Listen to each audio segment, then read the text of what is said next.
wameachiliwa wajiamulie maisha vile wanavyotaka. Na zaidi ya familia 17,000 katika eneo bunge la Teso Kusini kwenye kaunti ya Busia zinatarajiwa kuunganishwa na umeme kupitia mpango wa stima mashinani unaoendeshwa na serikali ya kitaifa wenye thamani ya takriban shilingi milioni 200. Akizungumza katika kijiji kimoja huko Teso alipozindua mpango wa usambazaji umeme mashinani katika eneo bunge hilo, Waziri wa Kawi Opiyo Wandayi alisema kwamba serikali ya kitaifa tayari imetoa shilingi bilioni 1 ili kufanikisha mpango huo katika kaunti nzima ya Busia, na kusema kwamba nia ya serikali ya kitaifa ni kuhakikisha kwamba kila Mkenya anaunganishwa na umeme.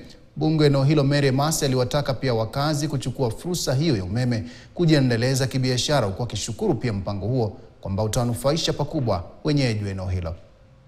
Sitaunganishwa na stima, na tukimaliza tutaendelea.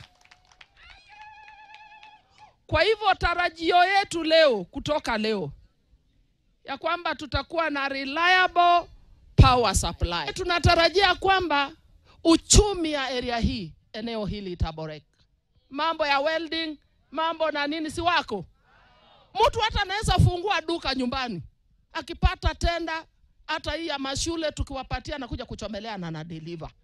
Stima itawezesha hiyo maendeleo ikuwe pale. Stima ni haki ya binadamu. Na hii eneo ya Kamarinyang, hii eneo ya Mukura Central na Teso kwa jumla imekuwa kwa giza miaka mingi. Tangu tupate uhuru kama nchi ya Kenya, sehemu hii ya Teso imekuwa ikibaki nyuma sana. Mwaka huu Mheshimiwa Rais kupitia bunge ameweka pesa taslimu shilingi 1 billion kwa kaunti ya Busia kwa ajili ya kuunganisha stima kwa wananchi.